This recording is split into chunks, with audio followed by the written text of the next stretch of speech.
Hi guys, welcome to my mathematics tutorial. My name is Peter C. Dogba Jr., your math tutor and an instructor of mathematics at the University of Liberia. In my today's lecture, I will be, you know, discussing differential equations. So, particularly, I'll be looking at solving a differential equation using variable separable method. So, when do we use a variable separable method? When we observe that our given differential equation, is given to us, and we can separate all of the variables of x on one side of the equation and all of the variables of y on the other side of the equation. Then we can use variable separation method by just integrating each side of the equation after the variables have been separated. So it's very easy to do. Let's get started. Let's show you how easy it is. Don't panic. Don't be afraid. Watch the game. Okay, sure. So now we have the 16th problem. So we've solved more than we have too many problems that we've solved. We solved from 1 to all the way to 15 problems. So this is 16th problem we're solving. So we have y minus x dy by dx equals to 3 times 1 plus x squared dy by dx. Now, most of the previous problems we solved had 1 dy by dx. But in this case, now we are having 2 dy by dx. So then the first thing we need to do is to ensure that we combine the 2 dy by dx to a single dy by dx. So we have y minus x dy by dx equals. So we multiply 3x squared dy by dx. Okay, finish the first one. Then the next thing we do is that the terms with dy by dx, we group them so we can put them together. So we have minus x dy by dx. We send this one across, minus 3x squared dy by dx equals 3. This one goes across, minus y. So dy by dx is common to the two terms, so we can factor it out. 3 minus y. So here now we have minus x minus 3x squared. Dy by dx is factored out. Another thing we notice that too many negatives in the problem, so we can multiply this whole thing by negative 1. So negative 1 times this is positive x. This time this is positive 3x squared times dy by dx equals, this time this is, now this time this is positive, so I'll take the y first, and then this is negative. Now we can cross multiply. So if this is expressed over 1, so it's this time this, and then this time this. So we have x plus 3x squared dy times 1 equals y minus 3 times dx. Very, very simple. So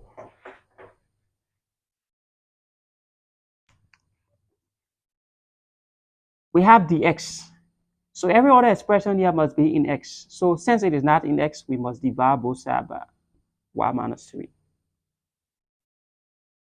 Likewise with this is y, so this must be in y. So it is not, so we have to get rid of it.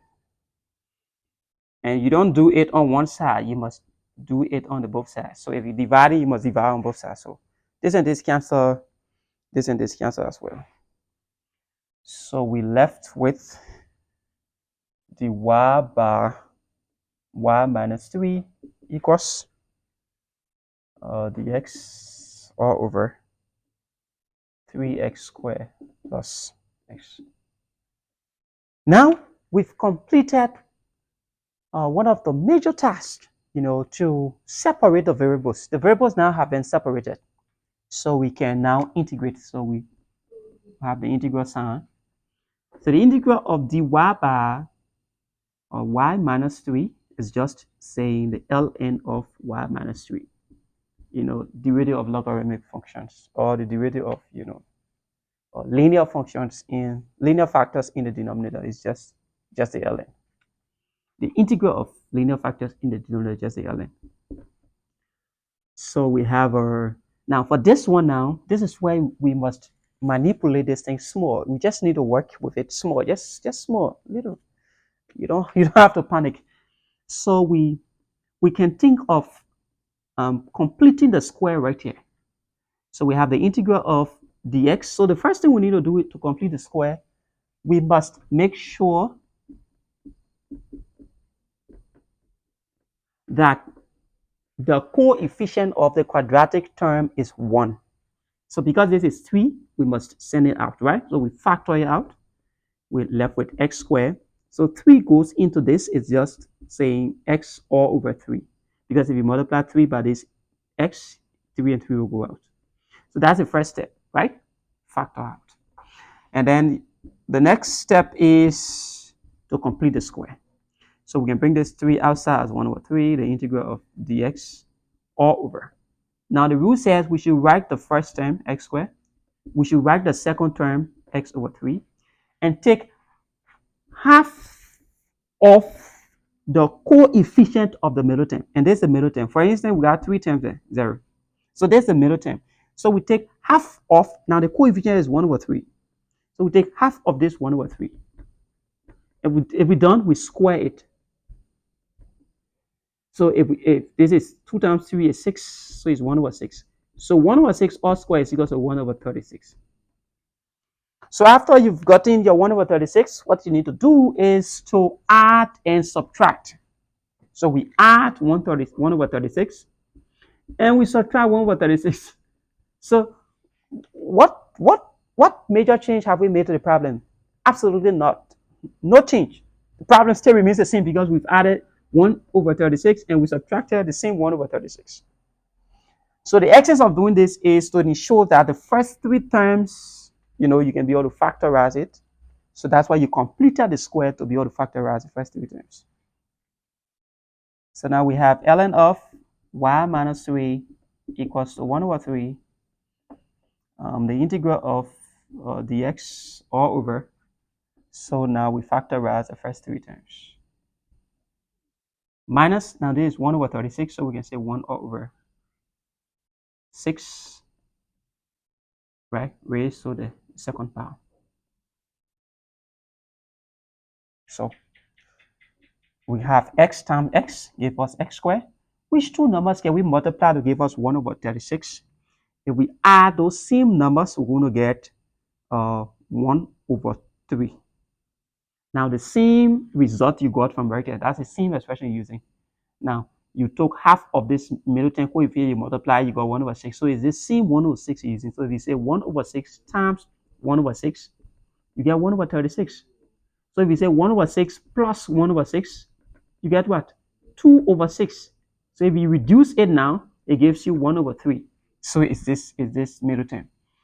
So we're going to say 1 over 6 and 1 over 6, plus and plus. So we have the ln of y minus 3 equals to 1 over 3, the integral of the x all over. Now this is being expressed twice, so we read it as 1 over 6 all square minus 1 over 6 all square. Now, if we clearly look at this integral appears in the form of an integral that we have worked with before, or it's part of the formulas. So we know that the integral of the x all over x squared minus a squared is just equal to 1 all over 2a, the ln of x minus a all over x plus a, plus some arbitrary constancy.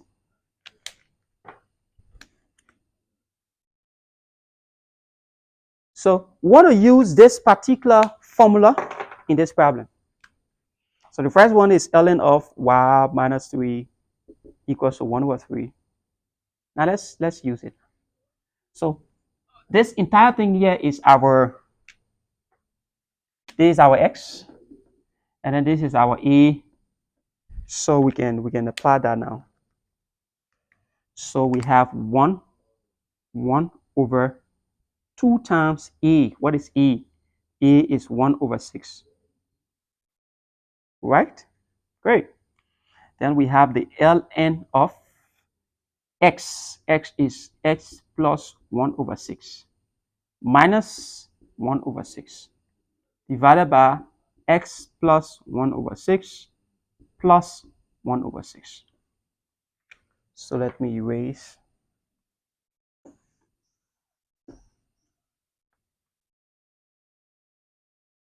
So we can now simplify plus some arbitrary constancy. So we have the ln of y minus 3 equals to 1 over 3. Now we can just simplify this one. So you have 2 into ACR 1 time, 2 into 6 3 times. So this now becomes 1 all over 1 over 3. Right? So you have the ln of, now this can cancel this. So you just have x all over. Now 1 plus 1 is 2, so it's x plus 2 over 6. Okay, plus some arbitrary constancy. So we have the ln of y minus 3 equals, now this 1 over 3, this can go up as 3 over 1, the ln of x all over x plus 1 over 3, plus some, now we can rewrite that c. Then we want to further simplify the problem. We can rewrite this c as another constant that we call ln of, let's say ln of a, for example. So we're just rewriting the c to another constant, but it's still a constant. So we have the ln of y minus 3 equals to, now 3 cancel 3. So we just have the ln of, now right here we can simplify. So it's x all over. So we got 3 plus 1, no, 3x plus 1 all over 3. So plus some ln of a. So you see, the problem is just very easy. Just want to simplify it further.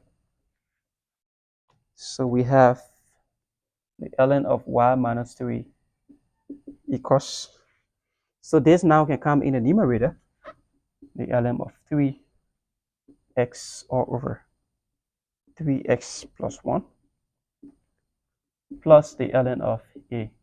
So this and this can be reduced, y minus 3. So ln of a plus ln of b is equal to ln of a plus b, a times b. So it's ln of this time, so it's like a times 3x all over 3x plus 1. So the next thing we can do, we can say we take e, because we know that e raised to the ln of x is equals to x. So since we want to solve for like y, we say e raised to the ln of y minus 3, which is just equal to y minus 3, equals e raised to the ln of, now we can simplify this, is 3ax all over 3x plus 1. So this will just also be equal to what is in here.